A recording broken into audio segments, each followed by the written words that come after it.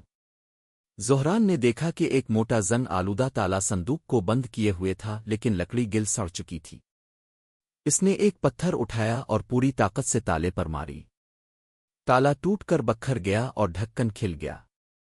جب زہران نے صندوق کا ڈھکن اٹھایا تو چاندنی میں ایسی چمک پھوٹی کہ اس کی آنکھیں چندھیا گئیں۔ یہ سونے کے سکے تھے، ہزاروں قدیم دینار جو ایک صدی پہلے کسی سلطان کے دور میں ڈھالے گئے تھے، اور سکوں کے درمیان سرخ اور سبز قیمتی پتھر تھے جو اندھیرے میں چمک رہے تھے۔ زہران کی سمجھ میں نہیں آیا کہ یہ کیا ہے۔ وہ ایک غریب لکڑہارا جو ایک روٹی کے لیے ترستا تھا، اتنا خزانہ اس کے سامنے تھا کہ وہ پوری زندگی آرام سے گزار سکتا تھا۔ لیکن وفا کو سونے میں کوئی دلچسپی نہیں تھی۔ وہ اپنی ناک سے صندوق کے ایک کونے کو کھروچ رہا تھا اور اشارہ کر رہا تھا ایک دھاتی استوانے کی طرف جو سکوں کے نیچے دبا ہوا تھا۔ زہران نے کانپتے ہاتھوں سے وہ استوانہ اٹھایا۔ یہ سرخ موم سے بند تھا جس پر شاہی مہر ثبت تھی۔ اس نے موم توڑا اور اندر سے ایک ہرن کی کھال پر لکھی دستاویز نکالی۔ جب زہران نے وہ دستاویز چاندنی میں پڑی تو اس کے ہونٹوں سے ایک چیخ نکل گئی اور وہ زمین پر سجدے میں گر گیا۔ وہ دستاویز کوئی عام تحریر نہیں تھی۔ یہ ایک شاہی سند تھی جو سلطان اعظم کی مہر کے ساتھ لکھی گئی تھی، اور اس میں لکھا تھا، جو شخص یہ دستاویز رکھتا ہے وہی وادہ زمرد اور اس کے گرد تمام زمینوں، دیہات، جنگلوں اور قصبوں کا واحد اور قانونی مالک ہے۔ یہ وہی وادی تھی جہاں زہران رہتا تھا، اور وہی گاؤں بھی شامل تھا جس نے اسے دھتکارا تھا۔ زہران کو یقین نہیں آ رہا تھا۔ وہ ایک لمحے پہلے غریب ترین شخص تھا اور اب پورے علاقے کا سب سے امیر اور طاقتور مالک بن گیا تھا۔ اس نے وفا کو دیکھا جو خاموشی سے اس کا منتظر تھا، اور اسے یوں گلے لگایا جیسے کوئی باپ اپنے بیٹے کو لگاتا ہے۔ پھر زہران نے فیصلہ کیا کہ وہ یہ خزانہ دوبارہ یہیں دفن کر دے گا اور وفا کو اس کی حفاظت پر مامور کرے گا۔ اس نے صندوق بند کیا، واپس گڑے میں رکھا اور مٹی سے ڈھانپ دیا، لیکن دستاویز اور سونے کی ایک چھوٹی تھیلی اپنے ساتھ رکھی۔ پھر وہ وفا کو وہیں چھوڑ کر حکومت کے دارالحکومت کی طرف روانہ ہو گیا جو 2 دن کی مسافت پر تھا۔ جب زہران شہر پہنچا تو وہ ایک بوسیدہ کپڑوں والا غریب آدمی لگ رہا تھا، لیکن اس نے سب سے بہترین سرائے میں جا کر سونے کا 1 دینار محافظوں کو دیا۔ ان کی آنکھیں حیرت سے کھل گئیں اور انہوں نے فوراً اسے عزت سے اندر بلایا۔ زہران نے غسل کیا، شاہانہ لباس پہنا، خوشبو لگائی اور بال سنوارے۔ وہ ایک عام آدمی سے ایک شہزادے جیسا نظر آنے لگا۔ پھر وہ سیدھا قاضی القضا کی عدالت میں گیا جہاں اس نے وہ شاہی دستاویز پیش کی۔ ججز اور ماہرین نے گھنٹوں جائزہ لیا اور تصدیق کی کہ یہ دستاویز اصلی ہے اور مہر بھی حقیقی ہے۔ قاضی نے پورے دربار میں اعلان کیا، زہران بن فلاوادی وادہ زمرد اور تمام ارد گرد کے علاقوں کا واحد اور قانونی مالک ہے۔ زہران نے شاہی سند حاصل کی اور واپس جنگل کی طرف روانہ ہوا۔ زہران نے شہر سے ایک شاہی رتھ خریدا جسے 4 خالص عربی گھوڑے کھینچتے تھے۔ اس نے 10 مضبوط محافظ بھی رکھے جو تلواروں اور نیزوں سے لیس تھے۔ پھر اس نے حکم دیا کہ رتھ سب سے پہلے وادی میں جائے، وفا کو لائے اور خزانے کو محفوظ کرے۔ جب رتھ وادی میں پہنچا تو وفا فوراً پہچان گیا اور خوشی سے زہران کے پاؤں چاٹنے لگا۔ زہران نے اسے رتھ میں بٹھایا اور پھر حکم دیا کہ اب گاؤں کا رخ کیا جائے، اسی گاؤں نے جس نے اسے ذلیل کیا تھا۔ دوپہر کے وقت جب رتھ گاؤں کی سرحد پر پہنچا تو ایسا لگا جیسے زلزلہ آ گیا ہو۔ لوگ دکانوں اور گھروں سے باہر نکل آئے۔ انہوں نے ایسی شاندار بگی کبھی نہیں دیکھی تھی۔ رتھ چوک میں رکا، اسی چوک میں جہاں زہران کبھی لکڑیاں بیچا کرتا تھا۔ دروازہ کھلا اور ایک شخص باہر آیا جس نے سنہری کڑائی والی عبا اور بلند قامت والی ٹربن پہن رکھی تھی۔ سب کی سانسیں تھم گئیں، یہ کون امیر آوالی ہے؟ پھر اس نے سر اٹھایا اور سب نے دیکھا، زہران، وہی غریب لکڑہارا۔ لیکن اب اس کی آنکھوں میں ذلت نہیں بلکہ طاقت اور وقار تھا، اور وہ اکیلا نہیں تھا۔ رتھ کے دوسرے دروازے سے وفا کودا، وہ دیوقت سیا بھیڑیا، اور اپنے آقا کے پاس فخر سے کھڑا ہو گیا۔ لوگ خوف سے پیچھے ہٹ گئے۔ گاؤں کا مختار کانپتا ہوا آگے بڑھا اور چاپلوسی کے الفاظ بولنے لگا، لیکن زہران نے ہاتھ اٹھا کر اسے خاموش کروا دیا اور اپنے ایک محافظ سے شاہی فرمان پڑھوایا، عدالت عالی کے حکم سے یہ تمام زمینیں سید زہران کی ملکیت ہے۔ جو رہنا چاہے کرایہ ادا کرے اور جو نہ چاہے وہ چلا جائے۔ یہ اعلان بجلی کی طرح گرا۔ ذلیل آقا بن گیا اور تکبر کرنے والے محتاج ہو گئے۔ سب کو یقین نہیں آ رہا تھا کہ وہی زہران جسے انہوں نے دھتکارا تھا اب ان کا مالک بن گیا ہے۔ اسی وقت ہجوم چیرتی ہوئی ایک بدحال عورت سامنے آئی۔ پھٹے کپڑے، زرد چہرہ، الجھے بال، یہ سلم تھی، زہران کی بیوی۔ وہ دوڑتی ہوئی آئی اور زہران کے قدموں میں گر گئی۔ اس کے جوتے چومنے لگی اور چیخ کر بولی، مجھے معاف کر دو، میں نے غلطی کی، شیطان ہمارے درمیان تھا، میں تمہارا صبر آزما رہی تھی، میں تم سے محبت کرتی ہوں۔ زہران نے قاتل خاموشی سے اسے دیکھا، نہ غصہ نہ چیخ، خاموشی ہر لفظ سے زیادہ وزنی تھی۔ وفا ایک قدم آگے بڑھا اور گرایا، ایسی خوفناک آواز کے سلم ڈر کے مارے رینگتی ہوئی پیچھے ہٹ گئی۔ زہران نے کمر سے سونے کی ایک چھوٹی تھیلی نکالی اور اسے سلم کے سامنے پھینک دیا، یوں جیسے ہڈیاں کتوں کو پھینکی جاتی ہے۔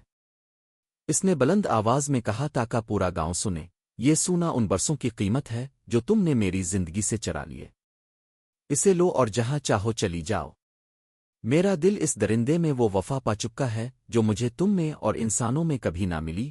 سلم نے سونا اٹھایا لیکن اس کی آنکھوں میں ندامت کے آنسو تھے۔ وہ سمجھ چکی تھی کہ اس نے کتنا بڑا نقصان کیا ہے۔ زہران مڑا اور رتھ میں بیٹھنے کا اشارہ کیا۔